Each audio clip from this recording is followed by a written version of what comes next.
Hi, Lynn. Hi, Jane.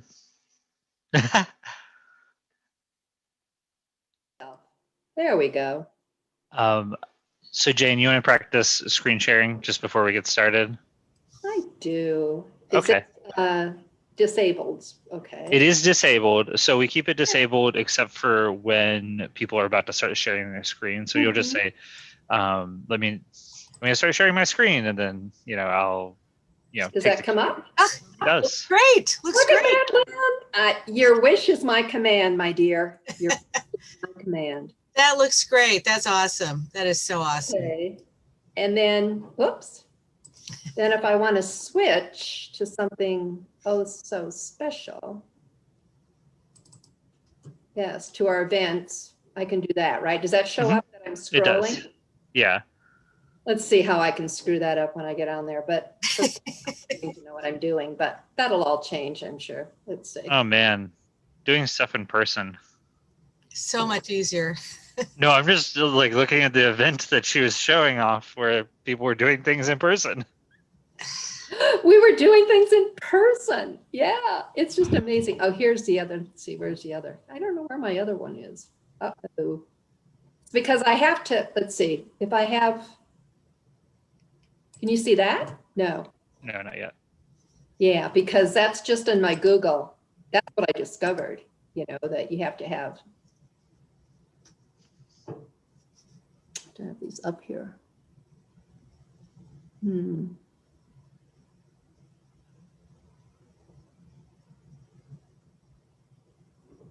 don't know how to get this other thing up here.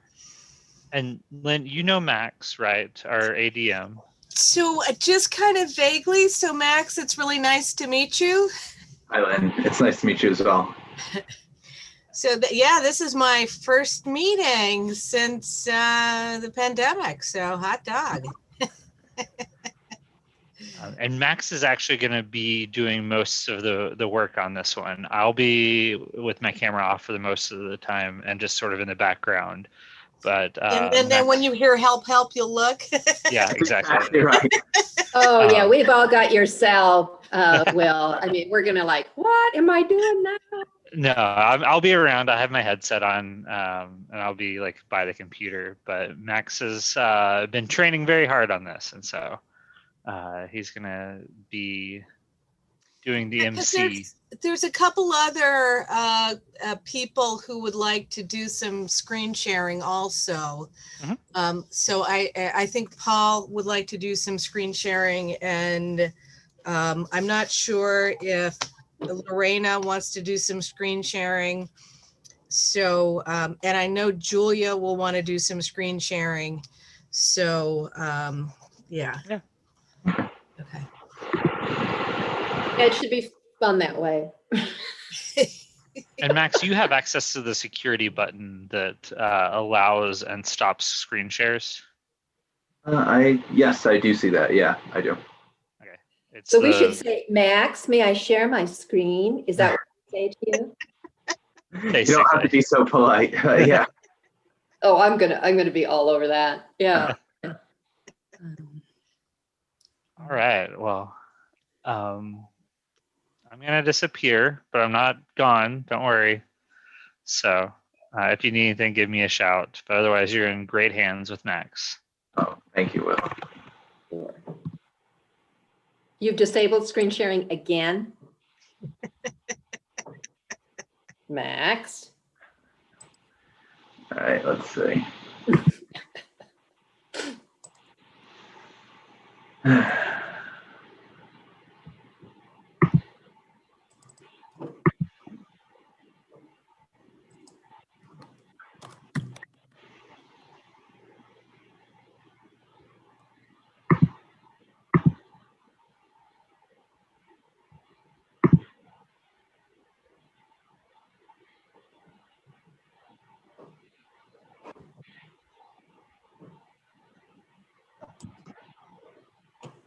Am I screen sharing now? Yes. Yes. So you're seeing all this business? Okay.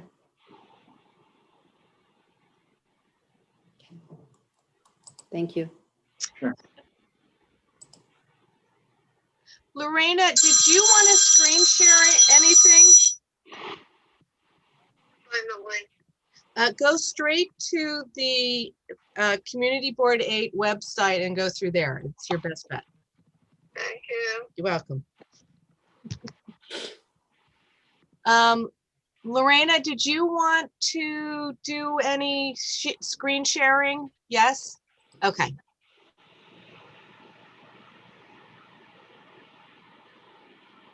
So Max, I know, like I said, I know a couple different people who are presenting tonight are going to want to do that. So I wasn't sure if she was, so I'm just kind of checking a little bit before we officially start. Lorena, try speaking right now. No, we cannot hear you at all.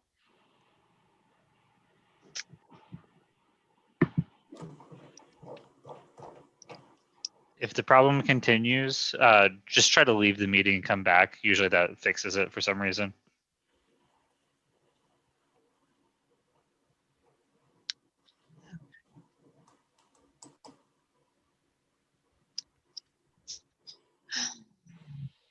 So I think I'm going to go ahead and get started. We're at 6:31. And do I have I'm going to make some slight adjustments to the agenda. For RIOC, we'll have Prince Shah speaking. And then under old business, we'll have Judy Birdie talking about Blackwell House. So can I have somebody move to accept the minutes?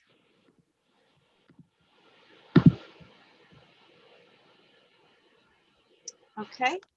And somebody second that for me, please.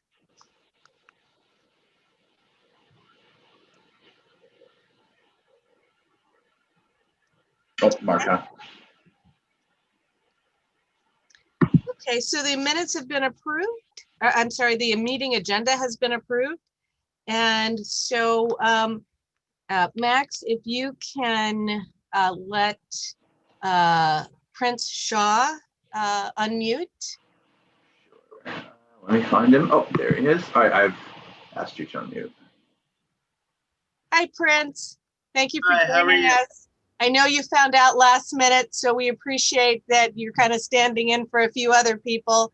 Thank Yes. you for coming tonight. We do appreciate that. Thank you. So should I get started? I mean, I only have the things that I've received from our CEO Okay. on the agenda items. And Okay. I had the agenda up, but are we going through the agenda, or do you want me to just go through the items first?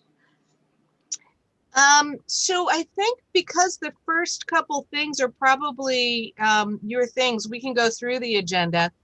I know starting with the bank, and then I think we tried to put your things up in the beginning, so go ahead.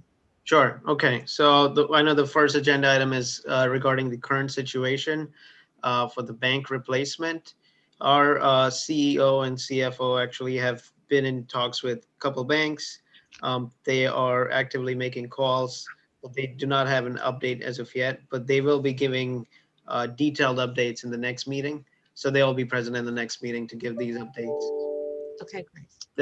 That's the latest I have for the banks. I'd just like to add that I do know that in conjunction with RIOC, the elected officials' offices are also working hand in hand with you guys to see what they can do on a state level to try to encourage a bank to come in here. So I just want to let people know that conversations on multiple levels with multiple different people are currently happening, and hopefully you guys will have some good news next month. That's right. Yep. Okay. Next item. Sure. The next agenda item is regarding the status of the Tram Plaza and the Manhattan elevator project. So that's the project I can speak about. I'm the project manager for that project. If I can actually share my screen, I just have a couple slides up showing the photos, which is right here. So the current, there you go. So the current status of the project is that we are installing, For the past few months, from a visual perspective, the progress might be slow because it's really just the same activity taking months and months. So we have finished installing the steel structure. We have now, as of yesterday, actually finished all the primer on the steel structure itself. And we are putting up the scaffold so we can enclose the whole structure and start our fireproofing and intumescent paint work. Once that is done, which will take us into the new year, we will go into getting the elevator contractor onto the site. They're working off site right now on the elevator equipment and things like that, but they'll come on site and they'll start working on site within each enclosure to start building the elevator. So as you can see in the rendering, and this, and we've talked about this in a lot of community aid meetings, the elevator itself is a glass enclosure within a glass enclosure, so you'll be able to see right through into the cabs, and that's why a lot of these things are built on site, and that's what's going to be continuing on to the next year. One thing to note, as with many projects, many construction projects, this project was also impacted by COVID, not so much on site. It was actually deemed an essential construction job. So on-site construction was happening, but then we had kind of a ripple effect on all our subcontractors where the steel shop couldn't work because someone had COVID and then they had to shut down, and they're out of state. So they had different regulations, so they couldn't work at all. We had the glass that's actually coming from UK. So one of the issues, as you may know, is UK was heavily hit by COVID, and they had a lot more restrictions than we did. So glass manufacturing was slowed down. Thankfully, now it's completely done. The glass production is finished, and they are packing it up. So now it can be shipped to US, and we can receive it on our end. But those kind of things created a little bit of a schedule. I shouldn't say a little bit, created a lot of the schedule impact. And so we're looking at evaluating the schedule right now and seeing how we can expedite it. Because, one of the things we realize and we definitely understand is that the park has been closed and we want to open it. And, more than anything, I want to finish the project. So that's where we are. Just a couple images from literally yesterday, the images of the rendering. You'll see the scaffolding is being put up. Same thing here, showing that the primer is completed at this point. And then we'll go into the painting once this is done. And, so you'll see from an on-site visual perspective, you will see within next 2 weeks, the site being completely enclosed, the structure being completely enclosed, and a lot more activities happening inside. That's where we stand here. Okay. So, Prince, I had one question for you, and then once I finish, I'll let Brian ask you a question. So Sure. My question for you is that on the southern end of the Tram Plaza, Okay. there were 2 black lights that are in the park that are not working. And they're near where the benches are, in the part of the park that's still open. So at night when it's really dark, it gets kind of have they been able to fix those lights? I'll find out. So the lights, because the plaza itself falls under New York City Parks jurisdiction, we haven't touched anything that is outside of our construction site. Okay. But within our construction site, those lights are on. And I confirmed that today actually as well. Because I don't know if they're all on the same circuit and there's some circuiting issue or actual bulb issue, but I can, at least find out if they are, something we can do. I can look into that. Okay, thank you. And Max, if you can unmute Brian, and then after that, Marco. Go ahead, Brian. Thank you.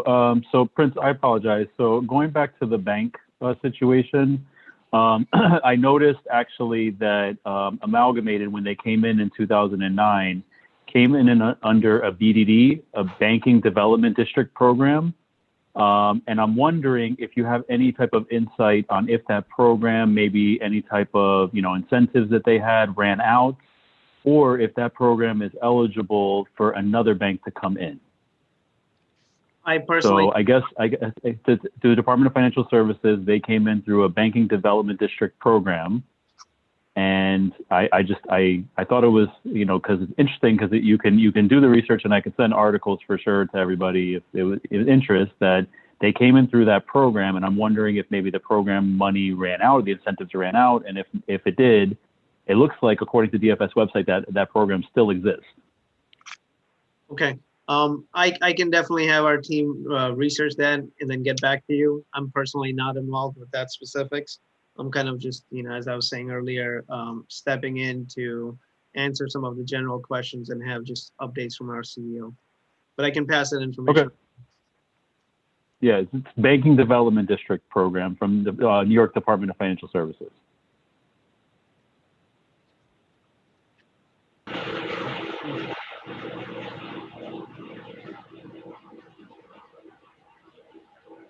Okay, Max, if we can unmute Marco. Sure, absolutely. Go ahead, Marco. Thank you, Max. Prince, I would like to ask a question. How are you going to become compliant with the COVID regulations for New Year's? Violations are a lot of money because you have to provide toilets for the contractor and had to provide all these required items to avoid the especially to reduce the workers be together. And there is a very specific regulation that you go to the DOB web, is right there, everything. And the fines are very, very expensive. So I don't like that you may receive a violation. And I'm asking you, are you aware of that? Or are you planning to resolve or mitigate in some way all these regulations?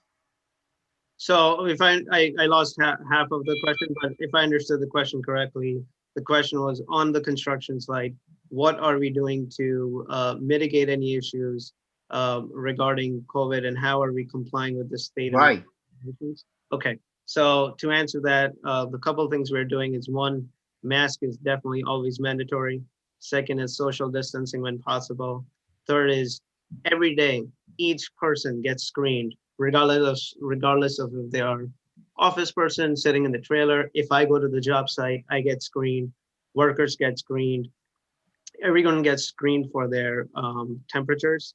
They also have to fill out forms regularly that keep track of if they have been in touch with someone who has COVID or things like that. DOB actually does regular inspections. Right. And they check our logs. So we have, our job site has been inspected. I don't know the exact number, but I do know it's at least more than 3 times now. Oh, that's good. So you answered my question, because once DOB over there and you didn't receive no violation, that's great. And that's basically what I'm aware of, concerned about this with my question. I don't want that you should be caught in these violations. That's it. I think you described very well. Thank you. You're welcome. Prince, I would like us then now to move on to the, we're going to move on to the bridge discussion, but I'd like you to stay with us. It's Paul Krinkler. If Max, if you can unmute Paul. Sure. Paul, can you raise your hand? I'm looking for you.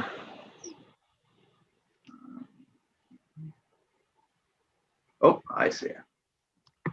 Go ahead. Hi, Len. Hi, Paul. Would you like me just to wrap up or summarize where we've got to so far with this? So let me start with my understanding, and then if it's different than yours, then because I know you've done some amazing advocacy on this. So my understanding within the last 2 weeks or so, the DOT from Manhattan and the DOT from Queens have been talking about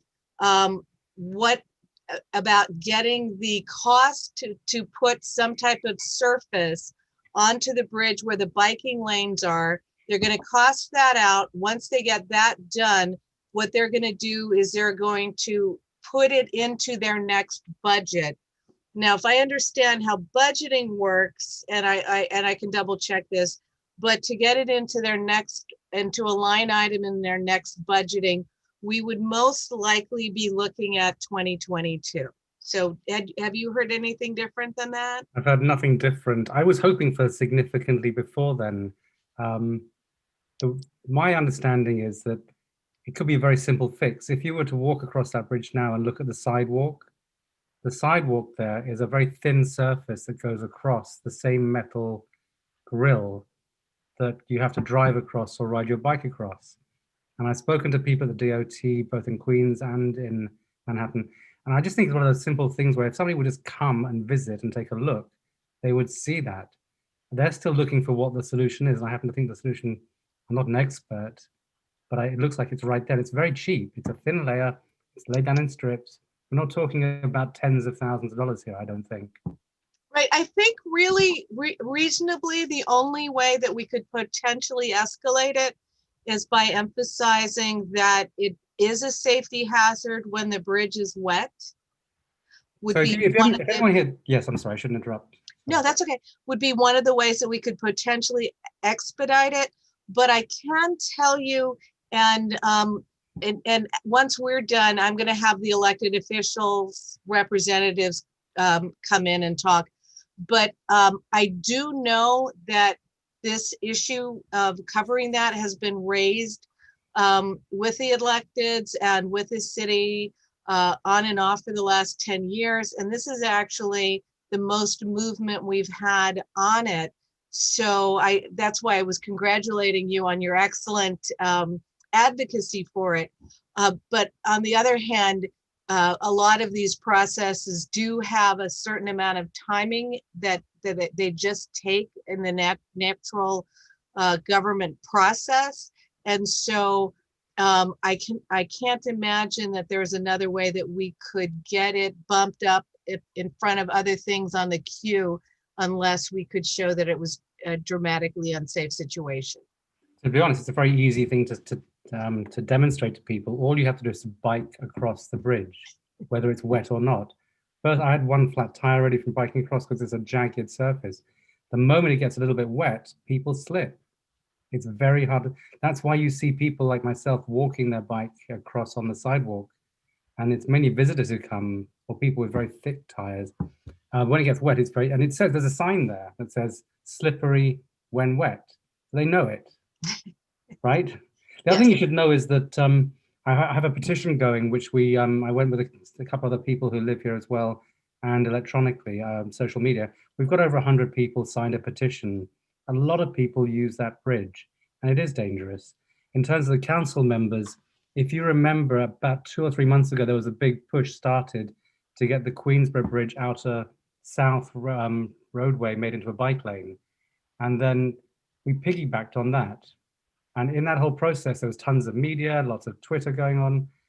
Both offices of Van Bremer and Kalos came out and said they would support adding this to that. The figures quoted was something like $1 million to do the Queensborough Bridge, which everyone says is ridiculous. This is peanuts compared to that. So we've got support from the elected officials. I know there's at least 2 people at the DOT working very hard on this. And one of them, the one who works in Queens, told me that this is significantly further ahead in terms of their agenda than it was 2 or 3 months ago. So I don't think it's that far away. I don't know what to do to get it pushed right. We're at 95% and we're getting 96, then 97, 98.5. So. Well, so one of the why I was asking Prince to kind of hang around for this discussion is he's most likely one of the people at RIOC who will be engaged with whatever project does end up happening. So it's a project that would be done by the DOT, I would imagine, in collaboration with RIOC. Is that right, Prince? Max, if you can unmute Prince. Go ahead. Okay, so I am very well aware of this issue. Actually, I was one of the people who signed the petition. Because I do want to bike across there. And actually, so just from a jurisdiction perspective, That bridge is, New York City DOT has jurisdiction of that bridge. RIOC does not have jurisdiction of the bridge, but you're correct. I think we will be, because I'm involved with the Roosevelt Island bike ramp and bike lane project, I'm the project manager for those. We will probably be involved with at least logistics of how it's going to work out. That's correct. Then I've got one question for you. I mean, as a very small step, do you think there's any way that you as CB8 could say, we just like a visit from somebody at DOT to come and walk to the bridge with us, and I'll do it myself, or anybody else can join in. I do think it's a very simple fix. I think it's one of those things where it's out there in the hinterland for these people amongst tens of bridges and tens of miles of road where they have to worry about. They don't know all this stuff in detail. I just think if someone came along and looked, they go, good grief, we could buy some of that tomorrow and put it down. Well, Paul, I have to say that, like, in all transparency, I have a son that bikes over that bridge, so I do understand where you're coming from. He's quite the avid biker, and so this is not the first time I've tried to bring this issue forward, but I want to say that you've done dealing with some of these agencies a spectacular job getting some attention. And I will try to coordinate talking with Ben Kalos's office about reaching out again to our friend at the DOT in Manhattan and see if we can talk her into visiting Roosevelt Island in the future. That would be great. I'd be happy to meet. I don't have a problem doing that. It's not that unreasonable of an ask. Great, okay, are you good? Have we touched most of your points, Paul? Absolutely. Thank you very much. Okay. Thank you. Thank you. So I'd like to, at the next agenda item was the test about the testing sites. And so what I would like to do at this point is, I know I've got some visitors from our elected officials' offices represented. So I'd like to start with Suad from Senator Serrano's office, and then Isabel from Gail Brewer's office, and then Sushant from Ben Kalos's office. So if Suad, if you could unmute Suad. Suad is good to go. Hi, thank you. Hi, everyone. Good evening. Hi, Lynn. Hey. Lynn, I know I told you that I had a report, but I kind of lied. Oh. Last month, you retired from RIRA, and we all know you would never retire from Roosevelt Island. Senator Serrano wants to honor you with a state Senate proclamation, and thank you for all that you've done and all that you do. Your leadership and hard work and dedication is shown through many Roosevelt Island projects. Senator Serrano has had other commitments, so unfortunately he couldn't make it to this evening, but our office is grateful to be able to work with you for many years. If there's something happening on Roosevelt Island, we always say, oh my God, we have to call in, to find out more information. So once again, thank you. We look forward to continuing this awesome relationship with you. And Michael actually has the Senate proclamation already there in your apartment. Oh my God. So, you guys. And working together. I'm so caught off guard. I had no idea that was coming. That is, I thank you so much. And I have enjoyed working with Senator Serrano and all of you guys from his office. You're a fantastic team. I consider myself very, very fortunate. And surprise! Wow! I don't know if you guys can see it because my screen, but yeah, it's beautiful. Thank you, thank you, thank you. Just got your text email. So that's so sweet. Thank you so much for arranging that. And my husband is really good at not spilling the beans, so I had no idea. Yeah, he did a great job. It was very fun working with him. So thank you, Michael.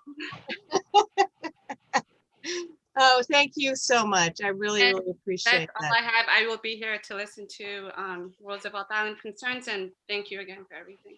Oh, no, thank you. All right. A little cut off guard. Okay, Max, if you can unmute Isabel for us. Sure, go ahead. All right.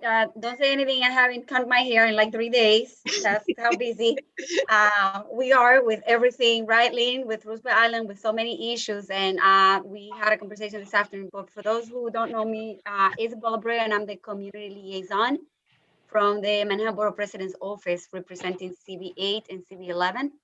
So Suad and I cover the Northeast parts. So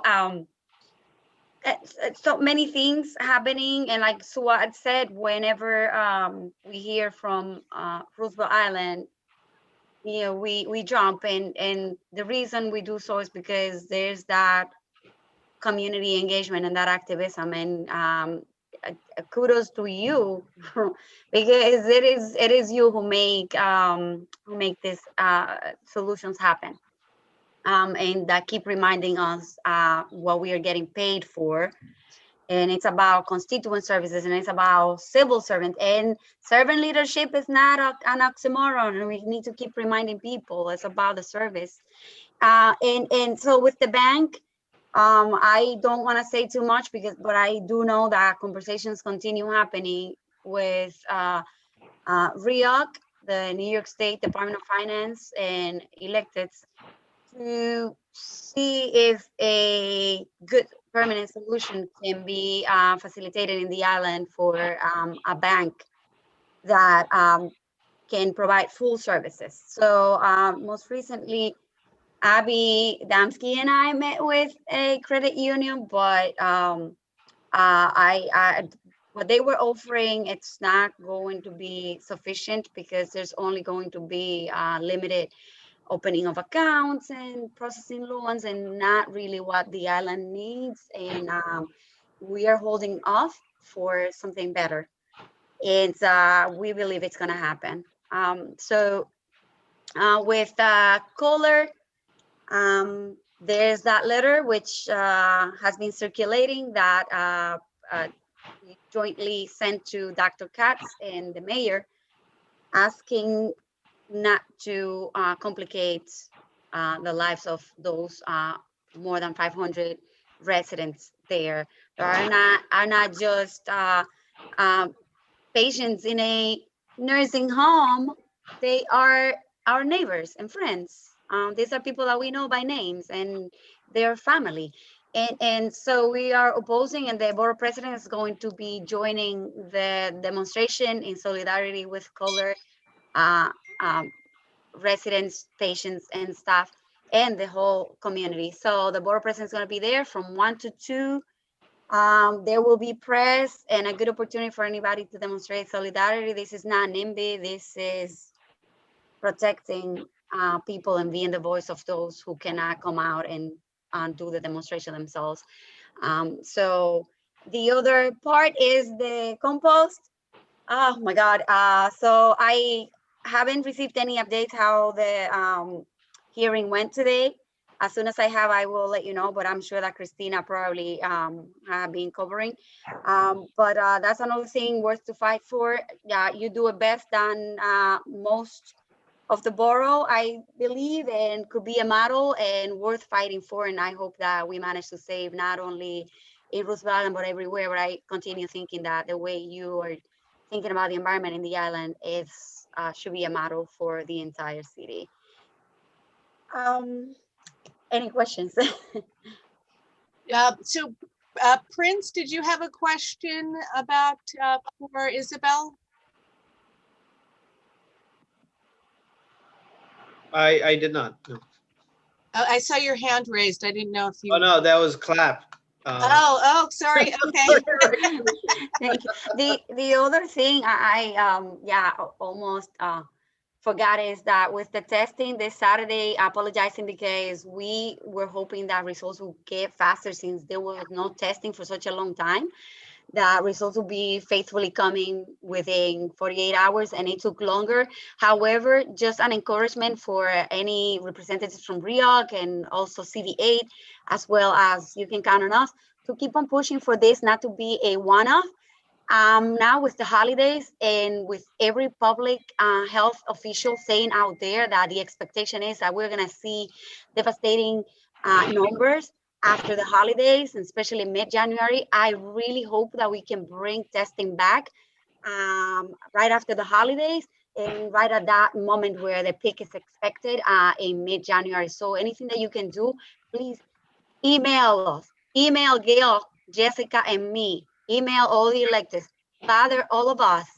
You're not bothering us. It's reminders of what we're supposed to be doing for you. You put us in office as elected and staff of elected officials. You can take us out. So you are our bosses. You say what we do always. And if it is 1,000 times that you're reaching out about things that matter to you, do it, because this is what we are here for. Thank you, Isabel, and thank you for joining us. We really appreciate it, and we'll see you Saturday.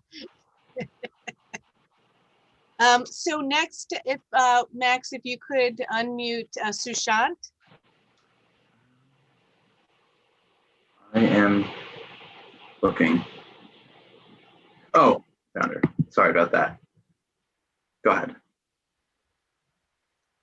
Sushant, are you there? He was having some problem with his audio earlier. Okay. Oh, Now, do I have anyone else from the elected's office? I'm not seeing anyone else.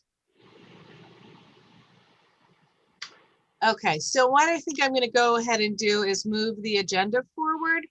So we're going to item number 6, number 1, which is Justin from Big Reuse. We're so excited to have you here, Justin. Thank you for coming. And Max, if you could unmute Justin. Hi, thanks for having me. We're an eventful week as we rally lots of elected officials and residents to support our composting site underneath the Queensboro Bridge. So I don't know if you're all aware of what we've been up to, but we've been working really closely with Roosevelt Island and so many great sustainability advocates on the island to compost material dropped off at the farmers markets for many years, and helping run the pumpkin smash with you guys. So it's been an amazing partnership with Roosevelt Island. Gosh, I mean, it's probably been going on, I don't know, 7, 8 years now or something. 5? Okay, 5. Seems like a long time. I guess COVID, when you had COVID in, everything seemed like but it's been so amazing partnering with you, and and we're right now, just to sort of update you guys where we're at, is the city, canceled curbside composting collection, but the city council did fund us to continue to operate us and a network of nonprofits, including Grow NYC and the Botanical Gardens, to continue to offer composting on a much more limited scale, where people could bring, just as we've been doing on Roosevelt for a long time, people can bring their compost to a site in the community. We haul it to our compost site, compost it, and then give it back to parks. We work a lot with Queens Horticulture, with Green Thumb, to your community garden, I think. But you guys have a great composting site yourselves. So to Street Tree Care, just any group who wants it. So 200 different groups in addition to Queens Park and Green Thumb. And we've been underneath Queensboro Bridge for 9 years. We were on one site a little closer to 21st, and then about 5 years ago, Parks wanted us to move further down the site, and we moved down to Vernon. And there have been a lot there that have been full of garbage for a decade that we cleaned. We worked with the Department of Sanitation to pull 50 30-yard containers of garbage off, and we paved it and started to landscape around the edges. And it turned it into like an international model for community composting at that scale.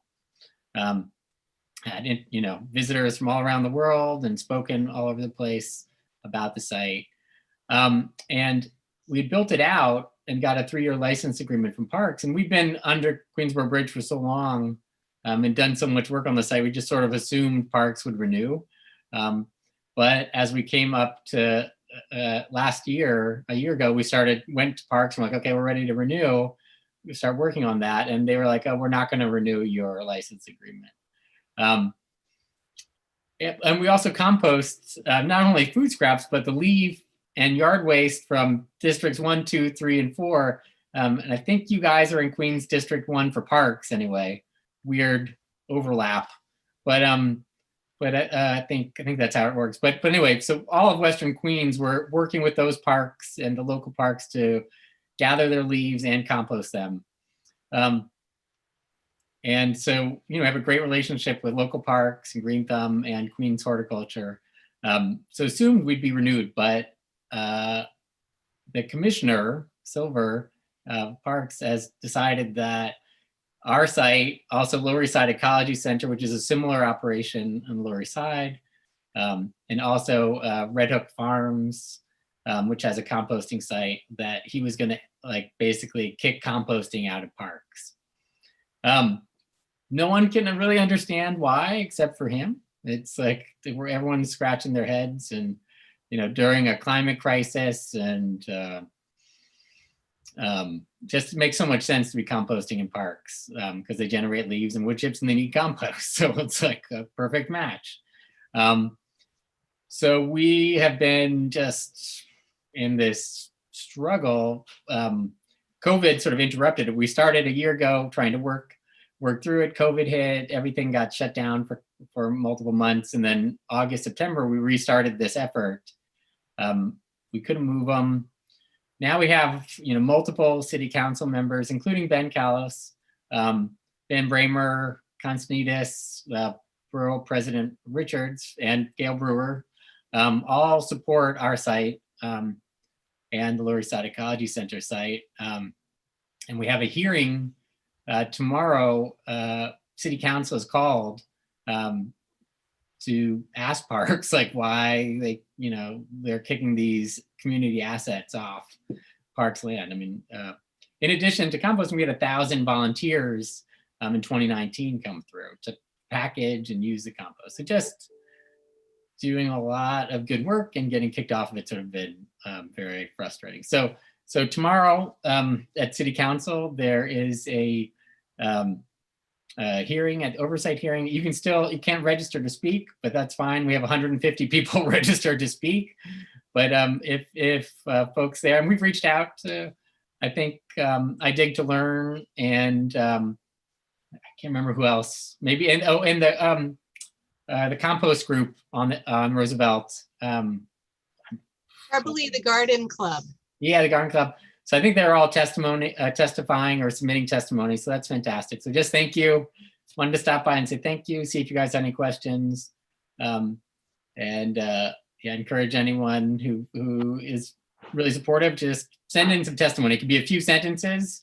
So where would they send that? Because I know that Roosevelt Islanders are huge fans of this program. Yeah. The link is on our website, but I can also send it out to you guys. So we, it's where you always submit testimony for city hearings. So you can scroll down to the one hearing, and then you can just send hearing. I think it's hearing at citycouncil whatever their generic is, and just say for the oversight hearing for parks. But I can send more specifics. And I know that under the Roosevelt Island Committee, we've got a lot of your information posted. So yeah, I'm so sorry, I'm just blanking on the name of the group, because it's a newer group that just started, but has a great action page that's based in Roosevelt Island. And, I know who you're talking about, that compost group. Yes. Yeah. I know now who you're talking about. The name. Hold on. I know that. I think some of that information we posted on our site also. They actually have a great action site, a great action page on Roosevelt Island by Roosevelt Islanders. Yes. It's Hacky Compost Collective. Yeah, that's it. Yes. They've got a great on their. If you could find their page, they have a great action page. Yeah. Hacky Compost Collective is on Instagram. They're easy to find. BigReuse.org. Your page is excellent. I used it today to submit my testimony. That's great. Yeah, BigReuse.org. There you go. And our Instagram links back to that as well. So there you go. Big Reuse Instagram, Big Reuse website.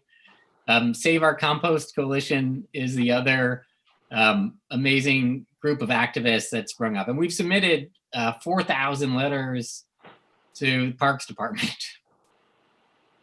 Now, does anyone have questions before I move the agenda on? If you do, raise your hand, please.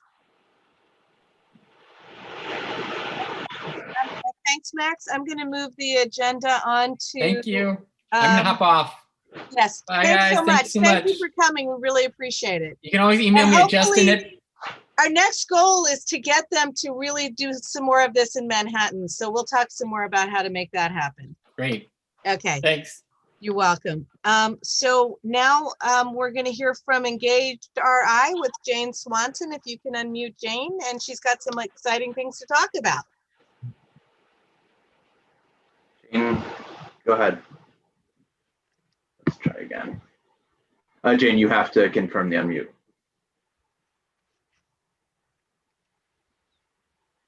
There. Am I muted now? You're good. You're good. Oh, good. Sue and I are not the best of friends, but we're getting better.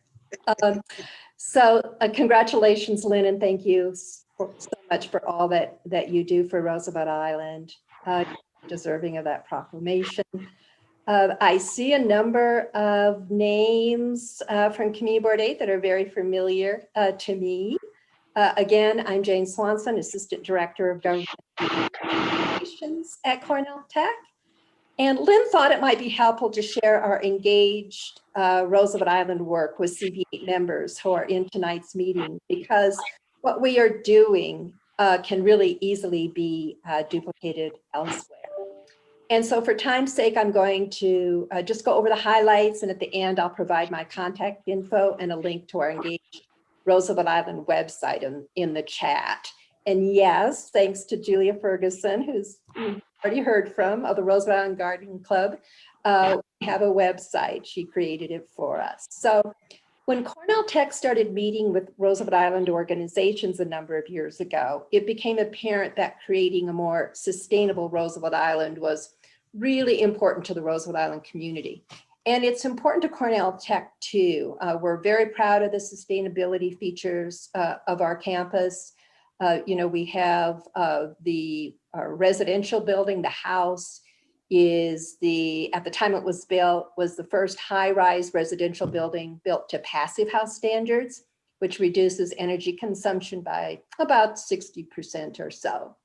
So with this common interest in mind, in the summer of 2019, Cornell Tech and Cornell University Cooperative Extension applied for and was awarded this small grant from Cornell University's Office of Engagement Initiatives. And the grant was for a year of planning and learning with the Roosevelt Island community around the issue of sustainability. And we really hit the ground running. We called ourselves Engaged Roosevelt Island, Engaged RI for short. And our mission is to increase environmental awareness and promote sustainable practices on Roosevelt Island. And throughout the year, we hosted 9 events, I think it was.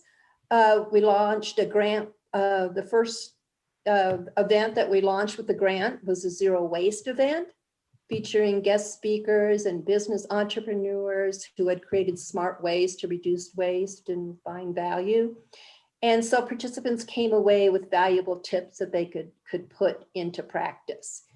Our next event, Hot Chocolate and Conversations, brought community members together to share their own ideas to increase sustainability, and perhaps most importantly, to listen to their neighbors' ideas and share resources. And then our third, Eco Ambassador, centered on how people could be empowered to take action in their apartment buildings and elsewhere. And the event featured a presentation from the Department of Sanitation's Office of Recycling and Sanitation on tips to help residents sort and recycle in a really smart way. So every community can do this. The Department of Sanitation makes these presentations free of charge. And then in addition, the event focused on the green map that was created by the Roosevelt Island governing body on the island, the operating corporation. And if I could share my screen, I don't know if you can see. You should be able to. Okay, can you see that now? No, actually, let me try one more thing. Okay, all right, let me see. I'm going to share. Yeah, it probably, let's see if I can make that happen now. Does that work? Yeah. Okay, good. So this is the map. It's really awesome, if I do say so. I mean, congratulations to RIOC. I don't know if Prince is still, on the line, but or in the meeting, I should say. Really showcases all of RIOC's and Roosevelt Island's sustainability efforts, the recycling, there's a refashioned clothing bin. At Duane Reade, there's a safe medical disposal. Of course, we have composting, a used battery collection and where all those sites are, where trees are planted, energy production and the reduction on the green roof at the school, that type of thing. And it's just a wonderful map. And, I must say that anybody can do this. You can do this in your neighborhood, whether it's, the Upper East Side or the Lower East Side. Everybody's neighborhood can benefit from these resources. So we had a couple of other events that we hosted as well, a nature meetup, and also our final event before the pandemic shut us down was really a Youth Matters event. And I'll have to say that with that event, and I've stopped screen sharing now. Is that right, Max? Yes. Is that gone? Oh, okay. All right. So at this Youth Matters event, it was really wonderful to get input from the Girl Scouts on the island and the middle school students and the Roosevelt Island Youth Group. And needless to say, getting youth involved is so critical. They have more at stake than anyone, and sustainability is, already a big issue with them. So we have 3 virtual events involving our summer interns that I won't go into here, but engaging interns to work on specific projects is a wonderful way to move your goals along and to give them valuable experience. And then our final event of the year was participating in Climate Week New York City. And the title of our presentation was How a Small Grant Can Make a Big Difference. And our work was guided by the 6 Sustainable Development Goal transformations and drawdown thinking, which is explained on our website. Again, and our website is www.engagedri.org. And I'll put all of this, in the chat at the end of my presentation. So, to wrap up, I just want to emphasize that the events I have described here, you can do, anybody can do. And you can begin by taking simple but really effective steps, such as those that the Roosevelt Islanders have come up with, a clothing swap, regular blog posts of suggestions for actionable sustainability efforts, engaging with a neighbor when you run into them and start talking about sustainability, plant a tree and name it, take your own mug or cup to an event, take scraps to compost, of course, create the green map like the Roosevelt Island Operating Corporation did, and then document what you do with all these different ways and opportunities to engage, including creating the website. It's important to note that these events cost very little. It was the commitment and expertise of those involved that make them successful. And as Julia says, she is so good about referring to, tying up what we do in this wonderful little bow. She says, invite folks to just step up, meet people where they are and acknowledge them as they are. Formal and informal conversations make a huge difference in collaboration, and just getting the conversation going, can do a lot. Thank you so much. And Lynn, thanks so much for giving me the opportunity to present. Jane, I just really love all the stuff that you guys have been doing, and I want to give another shout out. Julia's wearing a couple hats tonight, and she's been super involved with this fantastic programming. And so I have to say that from my own personal experience, watching some of these events and talking about different things that people do in sustainability, I kind of almost guilted me into realizing how little I was doing and how more I could do. I don't think that that was exactly what they were wanting to do, but I realized, wow, I can make some little changes that make a big difference. And so I tasked myself with doing some of those things. And I'm just really happy that you could talk about these today, because I would like to encourage other CB8 members into maybe bringing some of this over into their buildings or into their little areas of Manhattan in Community Board 8, so that now that they've seen what can be done, maybe they can start conversations with you, Jane, and how they can do something there. So I would love that. I would love that. And my email is jane.swanson@cornell.edu. And I see, thank you, Max. He put the website in the chat. So that's great. So you have a hand up from Marco. Yeah, if you could unmute Marco. Hi, Marco. Hi, Jane. A long time I didn't see you. It was, you know, you brought something very nice, and I had to congratulate. Usually I don't do much congratulations, but you deserve in this case. You deserve in this program, and this, I think you make it sustainable. You give an example that you are a leader, because to do that, I think it's required to have a commitment with nature.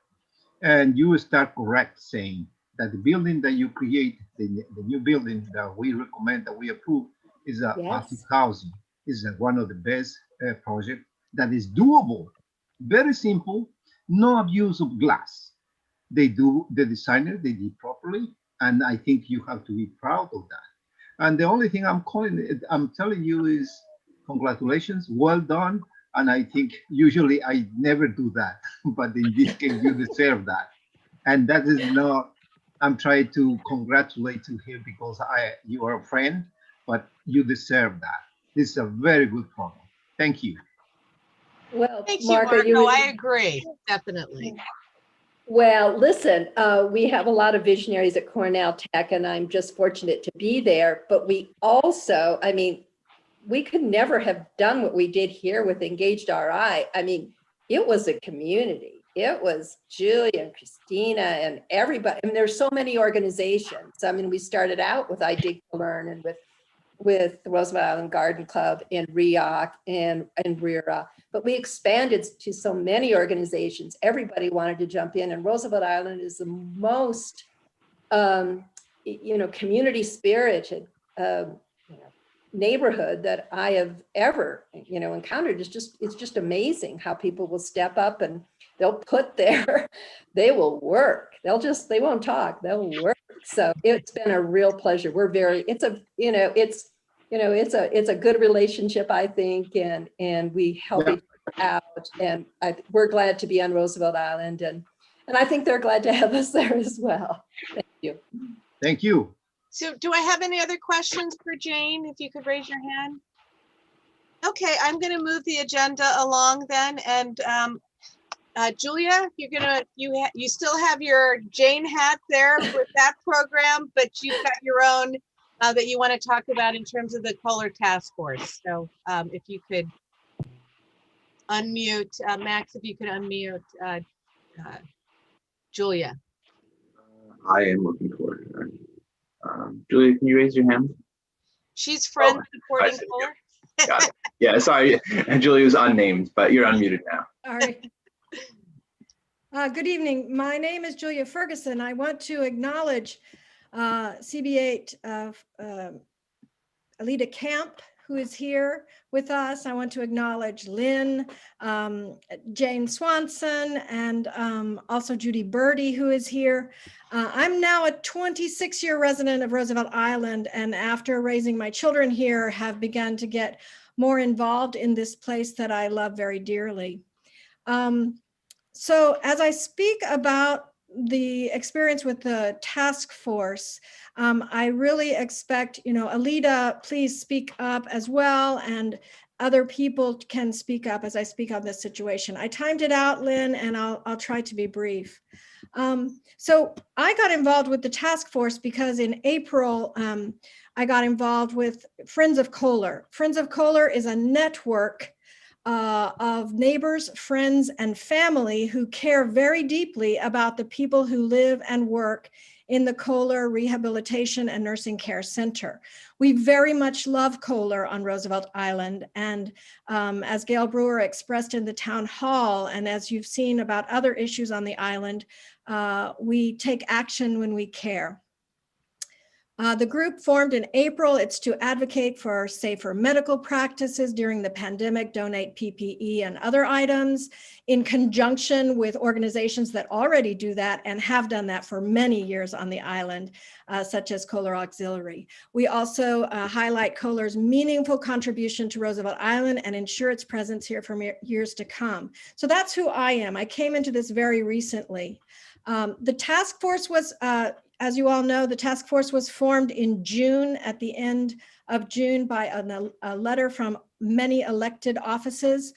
In that letter, they say they want to identify issues of concern, obtain timely responses from health and hospital senior admin, facilitate tours of Kohler for members of the committee and elected officials. That's when we thought COVID was leaving, but ensure healthcare workers or residents who speak out are shielded from any retribution. And these elected officials were particularly worried and stated in that letter that because of many of Kohler's patients and staff are people of color, they were concerned about any disparities in care or treatment that might be there. So this task force has met monthly since July. I have been attending since September. At this task force, 4 residents attend regularly, and they speak and give an update about their lives and concerns. This has been a very important part of the task force role, listening and hearing based on my experience. Cornell Tech and other organizations speak about any efforts to work with H&H Kohler. Some important meetings with resident Vince Pierce and H&H officials such as Dr. Katz and Alita Camp occurred earlier this fall. Ideas and letters have been drafted. However, I believe the primary follow-up to our meetings has been regular phone calls from Alita Camp to Mr. Hughes. It's not really easy for people to get in touch with the administration and movement with Kohler administration, H&H administration. So Cornell Tech has also met with H&H and worked and tried to work very closely in the mayor's office. And there was a recent official meeting in early December with elected offices, Kohler Advisory Board, and Alita Camp. So 2 weeks ago, it was confirmed that H&H may reopen floors and rooms in this building to accept COVID-19 patients back into Kohler. This RIMC unit was opened despite promises not to last spring. And we learned at the task force that this unit was not on a separate wing. There were not separate doors used. We knew that last year. The same elevators were used. The ventilation system is from the 1950s. There were no sealed off places preventing people with immunocompromised systems, residents, from being exposed to the virus. So just to let you guys know, Peter Patch wrote the following open letter from Kohler Task Force during this past week. Isabel has also referred to another letter that is has many specific points and which is also being presented. There are people like Gail Brewer and others who are calling the governor, the mayor. So let me read you this letter and I'll be done. The letter from Peter Patch says, our most important job as members of the community is to support, protect, and defend our neighbors, to enrich lives when we can, to save lives when we must. We would hope the mayor, H&H, and Kohler administration share one goal and commitment to protect the health and lives of our Kohler neighbors. During the course of the COVID pandemic, what have we seen at Kohler? Broken promises and a failure to properly serve and protect Kohler residents and staff. If the Roosevelt Island Medical Center for COVID patients is reopened, how can we be confident that the Kohler administration will act credibly and responsibly to protect the physical and mental health and lives of our residents and staff? The track record is not reassuring, it is alarming. So, Mr. Mayor, honor your original promise, the original commitment, bring no COVID to Kohler. Now, Peter Patch says the same sentence again to Dr. Katz, Mr. Hughes, and he says, how can we settle for less when settling for less means almost certainly infection, serious illness, and death? We cannot settle, we must be firm. If you honor your word, you will stand by your promise. Bring no COVID to Kohler. Now, Isabel mentioned this idea that maybe we just didn't want COVID around here. That is not it at all. We want COVID patients to also have the very best care. But this is a nursing home. It was made into a rehabilitation and nursing center in about 2008 or 2013. And we have not seen that the protocols are in place that would protect our close friends who live there. So we care a lot about this place, about these people, and about people in our community who have worked in this place for many, many years. So if Judy, Alida, anyone else wants to speak, please speak up. I do. This is Alida, and I just want to give a little bit of an update. And thank you, Julia, and thank you for all of the work that you do on the task force. You were really involved up and beyond your eyebrows, so that's a very good thing. I understand the vaccine will be at Kohler on Tuesday, which is great news. As a nursing home, they're the second after the first responder medical staff or the pulmonary care medical people to get the vaccine. So that's good. But obviously the lack of ability to shut off what was RIMC from Kohler is really an issue. And in the spring, when people were dying, we didn't know what the cause was. They never were able or didn't disclose what the cause was. They weren't testing at the time. And although it looked a lot like Kohler, we just don't, like COVID, we just don't know for sure. And that's a problem. The other issue is the isolation of the patients, which is very hard to break through because they're state rules saying no visitation for 14 days. And in the last, I guess, 3 or 4 weeks, there have been, I think, 16 or 18 staff members who have tested positive. We've talked to Mr. Hughes about different methods of testing, although there are issues with the rapid test, they don't do it. They do the test with a 2-day delay, and the staff doesn't have to be tested when they come in on Monday after a weekend, nor do they have to be tested if they live in a red zone, nor do they have to be tested if they travel. So it's, although I guess then they're in violation of the New York quarantine orders. So they are now, H&H has new rules that they're to be tested twice a week, although the state still only requires one, but there seems to be a lag. And although they are wearing PPEs and face shields, there still was one patient recently who was tested positive. At the borough board meeting this morning, a chair from another, no, actually it wasn't a chair, it was council member Ben Kalos who said that the city is short on N95 masks. And that's really a concern because that's the gold standard for care, for preventing the transmission or the infection from COVID.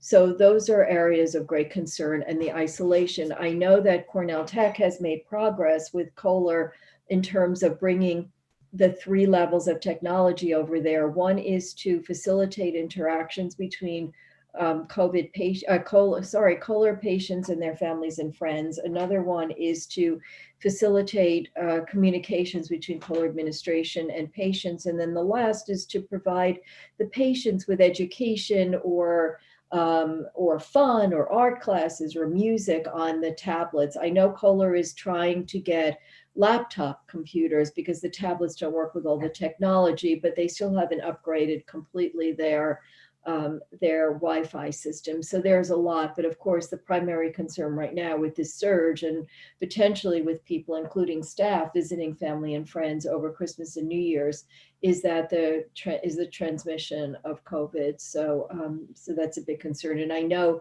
it is at the forefront of what Gail Brewer is working on, because she said that to me on Saturday when I went out there to see the testing, and she said it this morning at Borough Board, and I believe she said it last night at our full board meeting as well. It's very important to her. Thank you for letting me speak. Thanks, Lynn. Thank you, Alita. Thank you. And just to reconfirm for everybody, Alita is the chair of that task force that we've been working on really hard to move things forward there. Does anyone have any questions for either Julia or Alita, or any comments? Raise your hand. Okay, I'm not seeing any. Did you see any, Max? No, I have not. Okay, so I'm going to move our agenda along to Lorena, who I met this Saturday on Roosevelt Island for Test and Trace.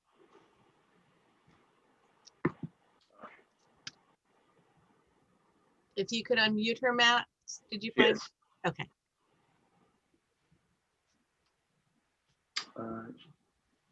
Did you click confirm? It says you're unmuted. Lorena, if you could go ahead. One more time.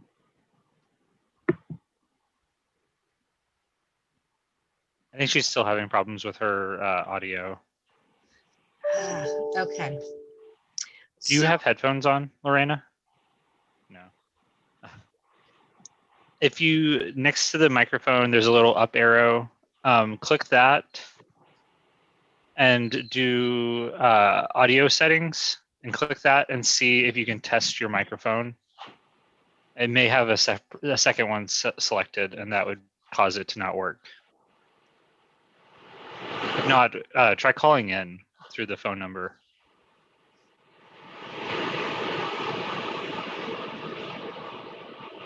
So why don't let's go over to the next item on the agenda, and we'll come back to Lorraine. So if Stephen Martin, he's going to talk to us about the ruins. Hi, can you hear me? Yes. Yeah. Hi, Lynn, congratulations on the proclamation. You're very deserving of that, really. Thank you, thank you. And hi, Jane. Hi, Judy. It's so good to see you all. My name is Stephen Martin, and I represent a new nonprofit on the island called Friends of the Ruin. And our goal is to see the smallpox hospital have a very long and stable life, and hopefully be turned into, stabilized and turned into free year-round public green space for Roosevelt Island and New York City. And, we see this as a wonderful addition to South Point Park and the entire island. And we want to ensure that the building has a very, very long future. It's currently not stable, and it deserves a thorough and permanent stabilization. We also believe that this building would serve as a wonderful memorial to the frontline workers fighting COVID in New York City. It's really hard to imagine a more fitting site for a memorial such as this than in our country's very first hospital dedicated to the smallpox pandemic. Not only did it serve as a hospital dedicated to fighting smallpox, but its second life was training nurses at the front lines. And we see kind of a beautiful, stable memorial, a stable ruin as serving as a public memorial to our fight. And I just, being here with you all and hearing about kind of the wonderful work that we're doing on the island today in terms of vaccines. You know, it's so heartening to hear about all of this, but also those we've lost, you know, our Roosevelt Island public safety officers that you know, are no longer with us, and many others. And so this is, you know, our we're beginning our march. We hope you will, you know, will join us. And this is largely just an information presentation. And please don't hesitate to reach out. My email is Stephen, STEPHEN @theruin.org. And does anybody have any questions for Stephen? And if you go to, I believe your website is The Ruin, Stephen? Theruin.org, yeah. He's got a beautiful presentation there of the ruins themselves. I strongly recommend people taking a moment and looking that website up. It really is a beautiful visual of where they are now and his vision of what he sees them as being secured looks like. So does anyone have any questions for Stephen? I'll just quick say I did just put the web address in the chat, and also we now have audio. Hang on one second. Oh, wonderful. For Lorraine. Lorraine. Thank you. Oh, thank you, Stephen. Thank you for joining us today.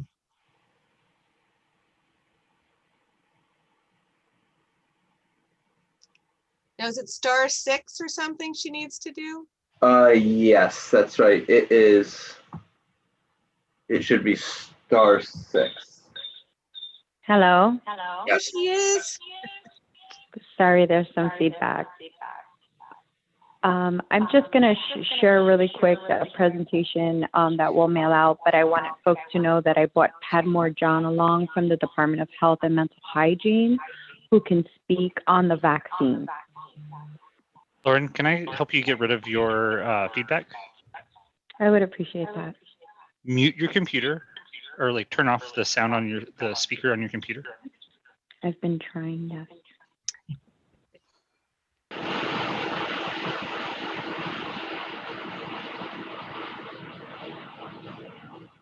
Otherwise, do that same menu that's right next to the mute button.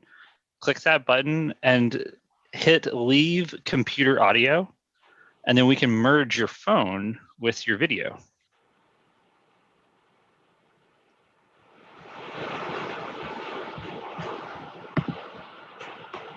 Because that echo is quite harsh.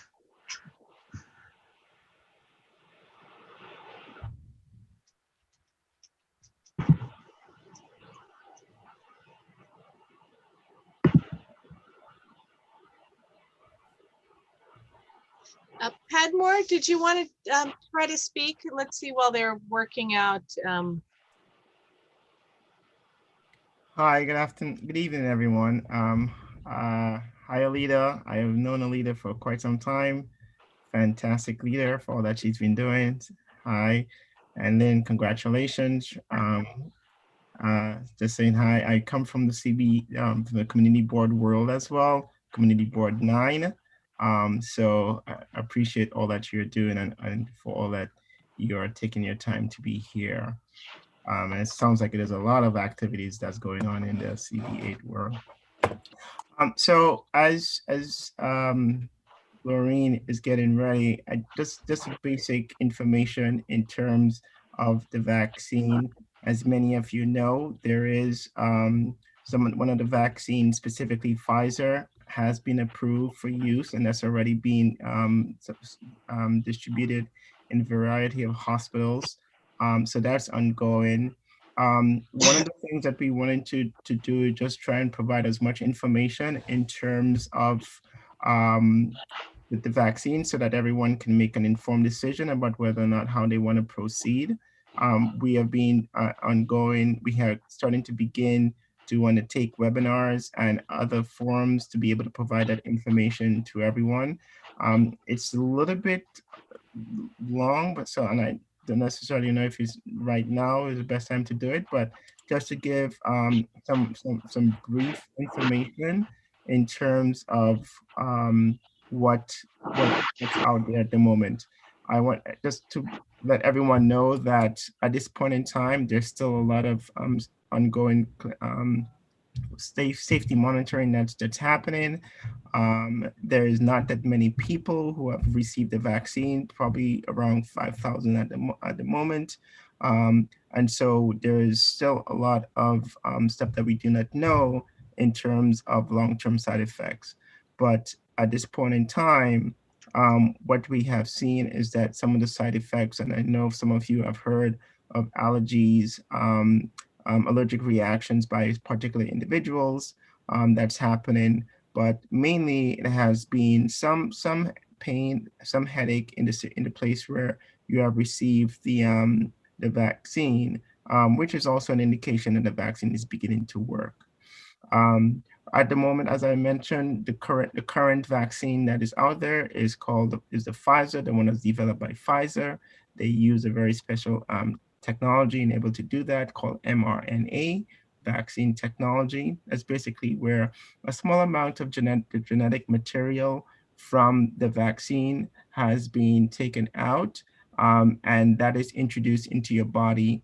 That small amount then tells your body to start creating what we call the antibody, so that it can recognize any other potential virus that may enter into your body, and for that your body to start creating a protection against that particular virus.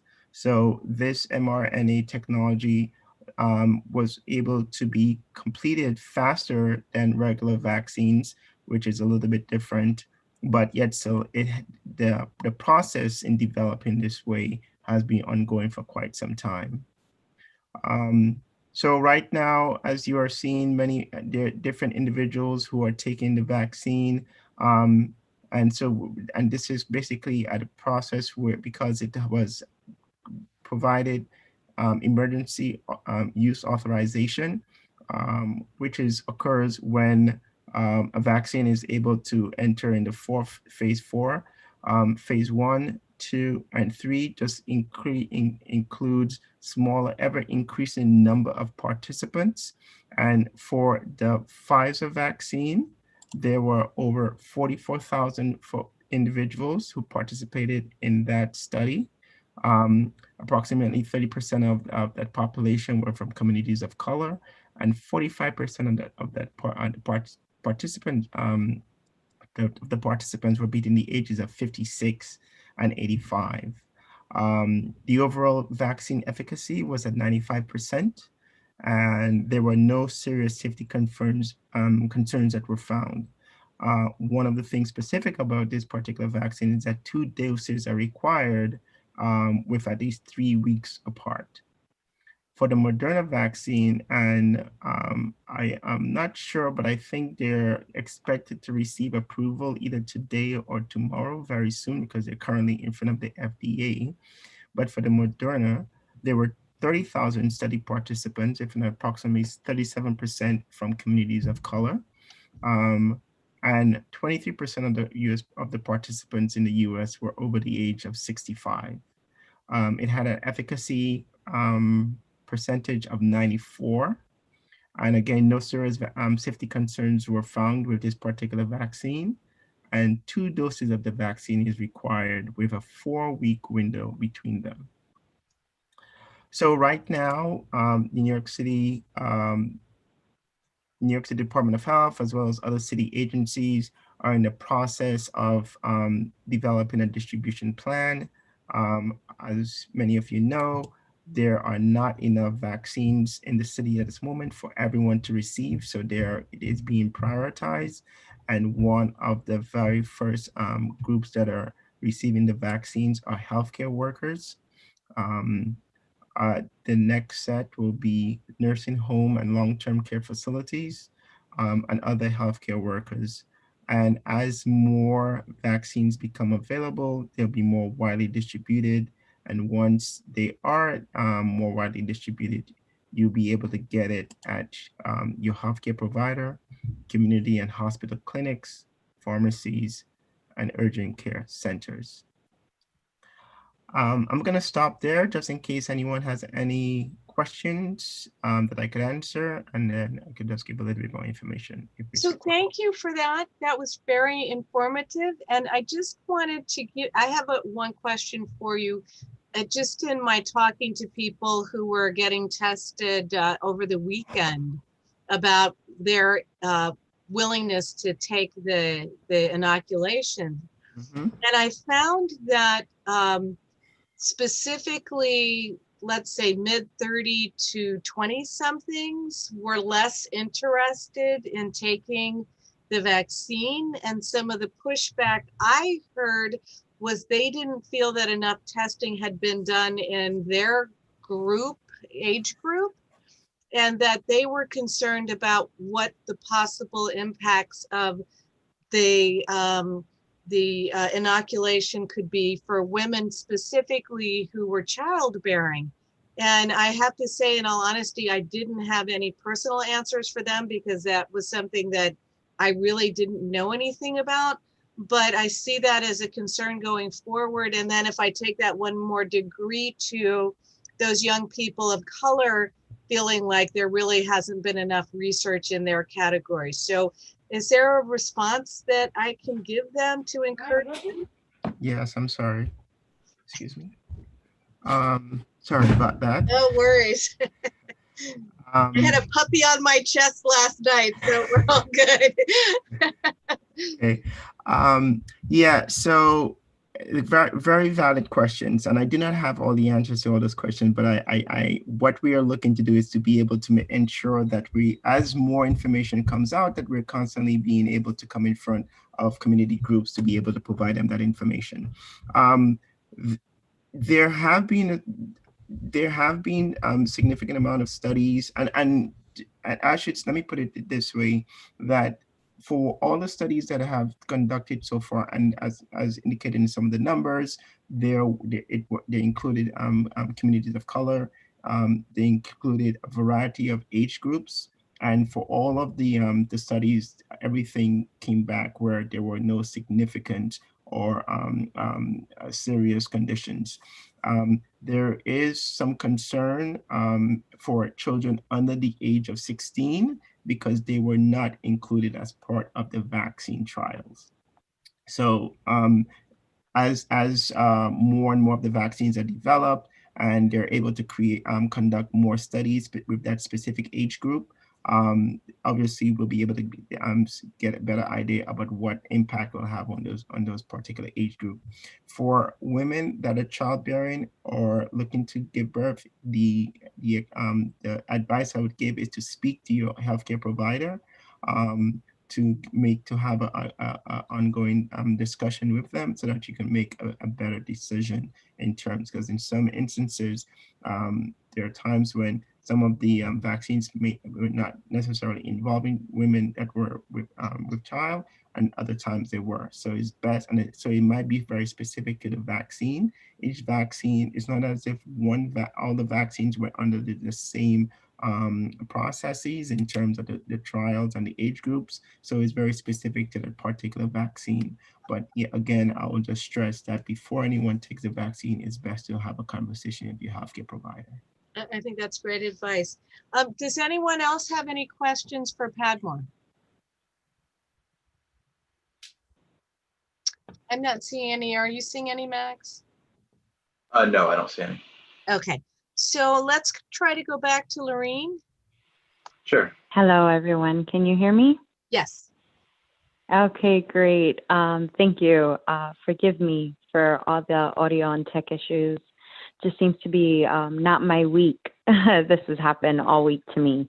So thank you for being patient and still allowing me the time to speak for a few moments. First and foremost, I'd like to give a big shout out and thank you to our Manhattan Borough President, Gail Brewer, and Councilman Kales for assisting me with ensuring that we had testing on the island. To thank everyone here on this call while I was dealing with our own battle within our testing folks. I understand that you guys were dealing with your own battle on the islands to ensure that testing could be done at the plaza there. So I greatly appreciate it. We worked in community to ensure that 300 plus folks were tested this past weekend. So that is great. I do not have the data for the percent positivity rate for the folks that were tested this weekend, but I am working diligently to get that for you because I know that was a question that was asked, and I am too curious. And also the Manhattan Borough President wanted to make sure that we have that data for you. So I'm waiting for the results from that, and as soon as I get that, I will forward that over to you. We are also working to see if we're able to receive data on the percent positivity rate, the difference between the folks at the facility and the rest of the folks who are testing on the island. Because I know that there seems to, some of the folks who are staying at the hospital and nursing home, the percent positivity rate on the island does impact, the zip code there. So there is a difference. So we're working to get that information and data for you as well. So as soon as we have that, we'll send that right over. I was able to send over my presentation to Max, who I think is trying to load that right now. I know that for the interim of time, I'll just roll through it.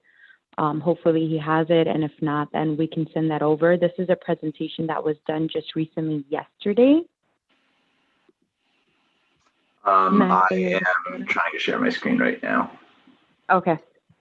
This is a presentation that we did yesterday with the Community Affairs Unit for the Mayor's Office. We do bi-weekly Manhattan borough-wide Manhattan updates on COVID-19. Our next one will be December 30th, where we invite all the district managers and community board chairs to join us so we can give you up to the most recent update on COVID-19. Yep. Great. Then we can just move it along. Sure.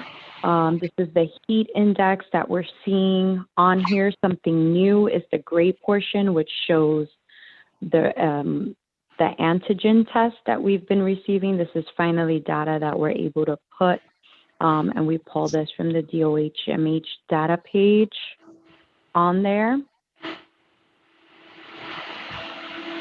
Okay. Next slide. Yes, next slide, forgive me. And these are our milestones where we're at with hospitalizations and confirmed deaths. It's actually increasing, not decreasing. And this is the most recent. Next slide. Hospitalizations and the trends that we've seen for the last 3 months. Next slide. The COVID-19 zones on here and how it impacts all the 5 boroughs. Next slide.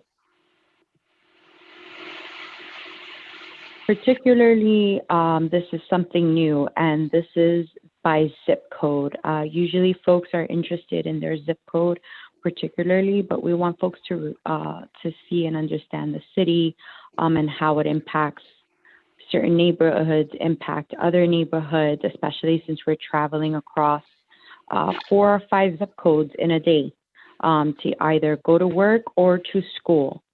And so folks should see that on December 7th, on the left-hand side, facing here, you'll see the green has been reduced. And then on the right is the most current from Tuesday, December 14th.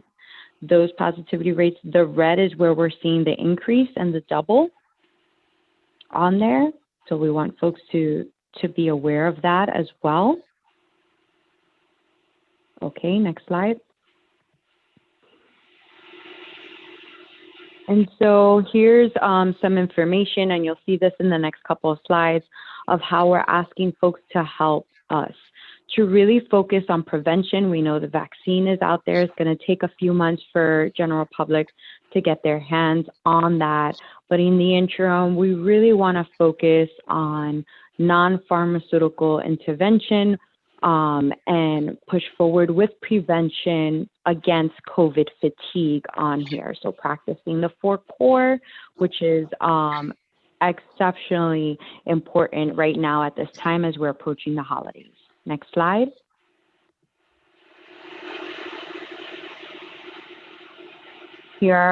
Here's how we're asking folks to join us in stopping the spread. The most important piece out of this slide is that 212 COVID-19 phone number on the bottom, which also folks can call in regards to testing, but most certainly for our Take Care services, especially for folks who live in an apartment with quite a few people where they may test positive, but everyone else is test negative, and they should quarantine at a hotel free of charge on the city, of course, because we want to ensure that everyone stays safe. Next slide. In regards to our Take Care program, some of the things that we offer, as we said, is free hotel quarantine. We ensure that there's round trip transportation to and from the hotel, and any necessary medical appointments are on site, that folks have food, which includes vegetarian and kosher meals, that there is medication delivery, that there is on-site healthcare services by skilled doctors and nurses so that they are taken care of safely. And finally, that there are telepsychiatry to access expert mental health providers. We want folks who are quarantining to safely separate at home, and some of the free resources that we do offer, which is on the right-hand side, is our Take Care package with enough personal protection and equipment for folks in their household to quarantine for 10 to 14 days. And that includes a self-testing kit so that before they leave their house, we can be sure that they are no longer infected with the virus. We want folks to remember that there was a new commissionary advisory on December 1st, where it asks the public to limit their activities outdoors from their home, except for leaving to travel to work or school or for essential purposes, to avoid public spaces and gatherings, to stay home if they're sick, except for medical care, including testing for COVID-19, and to wear a face covering at all times. What we're finding is that folks are spreading the virus through small gatherings at home, indoors. So we want folks to be aware of that. Next slide. As you've all have seen this before, it was shared during Thanksgiving. Of course, you know, we understand that folks do miss their relatives and friends, and that this is an exceptionally hard time for seniors or folks who live alone, which is why we want folks to be encouraged to continue the virtual parties, to stretch their legs while social distancing, and to ensure that, you know, they maintain a somewhat social life while socially distancing and staying connected with their friends, families, and neighbors. Next slide.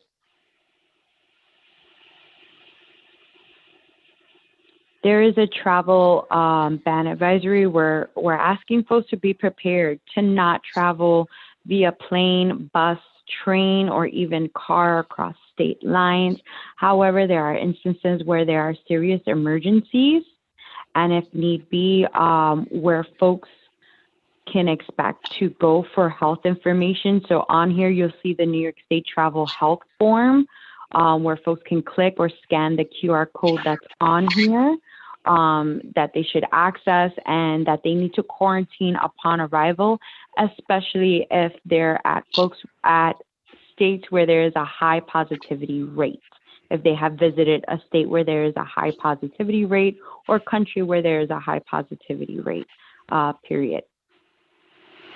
Next slide.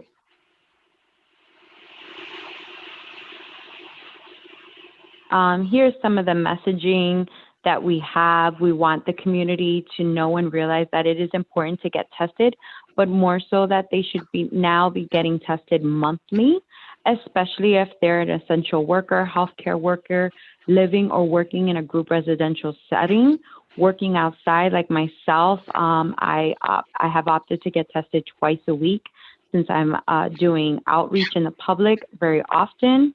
And for folks, again, to practice the 4 core, to get tested immediately if they have symptoms, if they've had close contact with someone who has COVID-19. And we want to ensure that folks are picking up the phone for our tracing folks. It's very important that we speak to these people because you might have been in contact with someone who tested positive, even if yourself, you don't feel asymptomatic.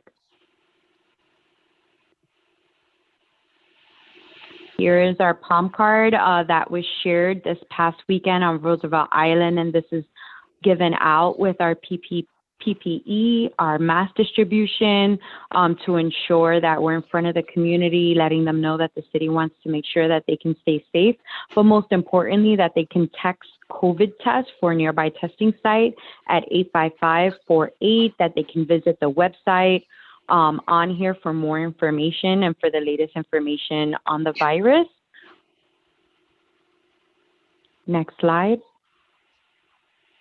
And if anyone has any questions and you're interested in being up to date with data, definitely visit the New York City Health Department, visit our NYC Test and Trace Corps site right there. This is our Take Care services. Again, 212 COVID-19. If there's anything that you leave with from here is that 212 COVID-19.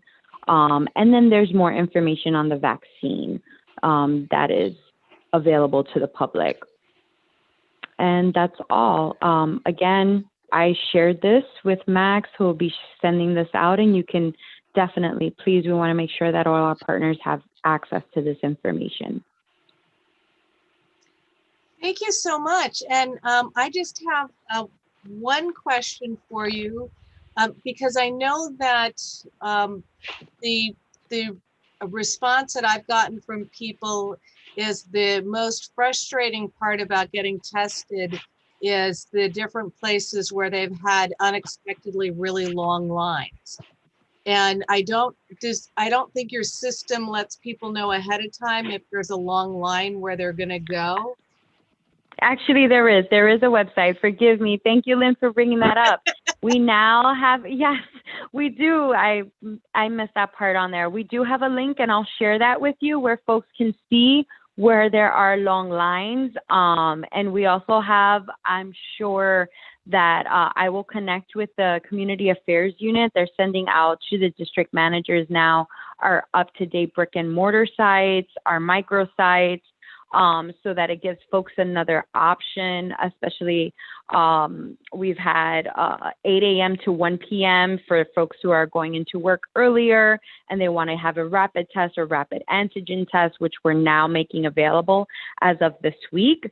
So every week we do a flyer with our sites that are long-standing, but also the other sites that change on a weekly basis. And unfortunately, we don't get that information until Sunday night. So we'll send that out right away Sunday night, early Monday morning, so folks can take advantage of those locations for the rest of the week. And I'll also share the link so that folks can see where they can go for shorter time periods. Oh, fantastic. Thank you so much. Does anyone else have any questions as far as the presentation? Brian, if you could, Max, if you can unmute Brian. Hey, I'm here. Yeah, so I don't have any questions. I just want to say it was a very good, thorough presentation. I wish there was more options on Roosevelt Island, to do testing. I have to rely, thankfully I have a car, so I could rely on going to City MD in Long Island City or Astoria, but I was a little frustrated on Sunday because I went and I got in the line at City MD, and I was in the line for an hour, and then they came out and said they ran out of tests. So the girl before me was the last one to be able to test, and I wasn't able to test on Sunday. So yeah, I'm looking forward to just some more long-term solutions on the island for us residents here, so we don't have to travel, either to Upper East Side or to Queens. Absolutely. I did have a call earlier this afternoon with someone from how do you say it? The RIOC? committee's name? RIOC. Thank you. I didn't want to mispronounce. I did have a call with someone from RIOC earlier today, and stay tuned. We're working on some things. I don't want to say too much until we have our ducks in a row. But I hear you, I see you, and we are working diligently to make sure that folks have other options on the island. So I think I see 2 more hands up. I'm going to go to Alita, and then I'm going to let Judy, she's going to talk next, so I'll wait till we move it over there. So Alita, you had a question? I did, and thank you, Lynn. I just wanted to say that the irony is that people have to go off Roosevelt Island to get tested when the state and the city are saying don't go anywhere and stay home unless it's essential. So maybe if it's put that way, they'll be more motivated to help provide testing for people on Roosevelt Island, particularly also because of the proximity with people at Kohler, and or not that the residents are clearly not going to the supermarket, but the staff is. And so it behooves everybody to be as safe as possible, which is testing. But it's an excellent presentation. I know the information about the virus is changing every day, and we're posting the state's information on the website, as well as some information about the virus, about the vaccine that I just got from Weill Cornell or New York Presbyterian. So thank you very much. Thanks, Lynn. Thank you. Yeah. And any other questions? I think that we can move on to the next agenda item, which is one more, Judy. Well, actually, we were going to go to her for the next agenda item anyway. So we're doing old business, and Judy can ask a question and then talk about Blackwell House. So thank you, Judy. Thank you. Hello. Let's see. First of all, the testing this weekend was great. I think we had about 600 people over the 2 days. I got my results this morning, and the staff was great. The Islanders behaved, and it worked out well. I've been sending my friends to Metropolitan Hospital. It's at 97th and 1st. You take the F train to the Q train, or take the tram and take the bus up First Avenue. It's right at the door.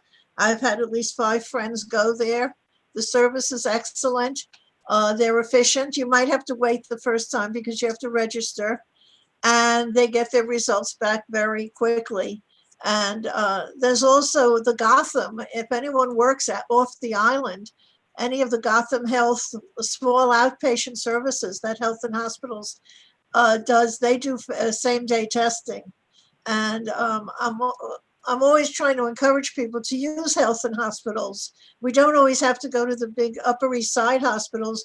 We have a phenomenal municipal hospital system, and it should be utilized. I mean, there are hospitals, we pay for them, they're part of our tax dollars, and the services are excellent.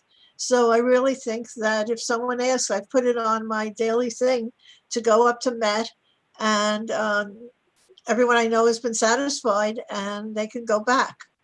Okay, so now that we've left the island and come back, and the year is 1826, and the city bought this house on an island, Blackwell House. Okay, the house finally reopened to the public the beginning of the month, or last month, and they have tours, or you could self-guided tours inside the house.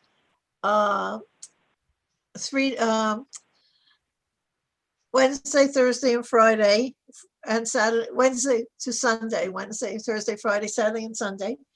And they have tours from 11 a.m. to 5 p.m. And I think the person, they don't have a sign yet, so it's a little frustrating. I think the person that works there may go to lunch from 2 to 3, but we're working on some glitches with communications with RIOC, especially a sign that says the house is open. But you can walk inside the main floor of the house, see the new furnishings, and see the exhibit, the photography exhibit.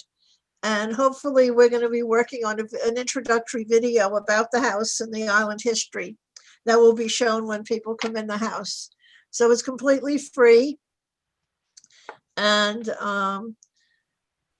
visit the house. The downstairs is open. They haven't made a decision as to what to do with the upstairs, which is another one of our eternal questions. But it's right there at 500 Main Street, and it should be a good experience. After all, it's only taken 19 years to reopen it. So any questions?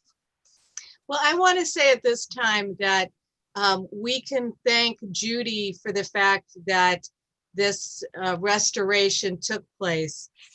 She was a stalwart person in the community who kept after all of the entities involved with making it happen. And my applause goes to Judy for her years and years of following up and making sure that that happened. Thank you very much, Judy. We appreciate all of your efforts. No problem. And they still didn't give me the apartment upstairs, and I'm still working on that. Does anybody have any questions for Judy? Alita? Yeah, it's not really a question as much as applause.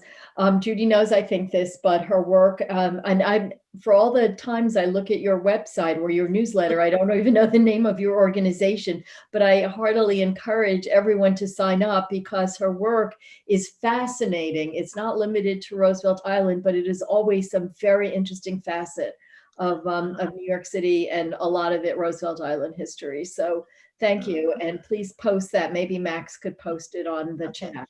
So you are, this is going to come out wrong, but you know what I mean. You're a historic treasure. As long as you don't call me a fossil. It's cool. It's called From the Archives. I started doing it in April, and I'm up to the 238th issue, and I publish it 6 days a week. And it's absolutely free. Just go to RIHS.us and you can see all 238 back issues. It's everything from island history to art, to science, to medicine. And it's lots of fun, and it keeps me out of trouble. Well, usually keeps me out of trouble. So RIHS.us. And it's fun for the reader too. So thank you, Judy. You're welcome, Alita. Any other questions for Judy? Okay, I don't see any. So the next item on the agenda is new business. Does anybody have any new business that they would like to bring forward? Please raise your hand.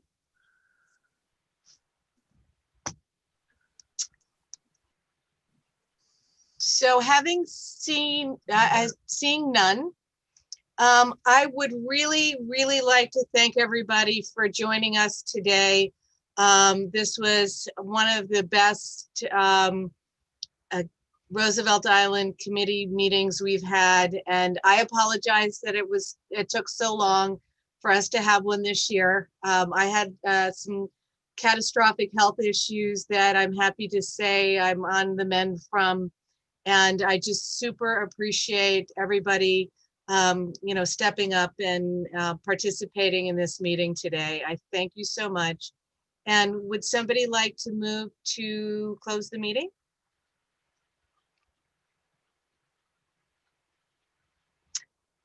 Thank you, Judy. Thank you, Brian. Thank you, Alita. And thank you, everybody, for tonight. We really appreciate your engagement in Roosevelt Island. I'm hoping that my Manhattan side community board members learned some great things in terms of directions that they can move toward zero waste and getting engaged in their community, because I've got some amazing people over here that I'm super proud of. So thank you, everybody, and everybody have a great evening and a very happy holiday. And we'll see you in January. Thanks, everybody.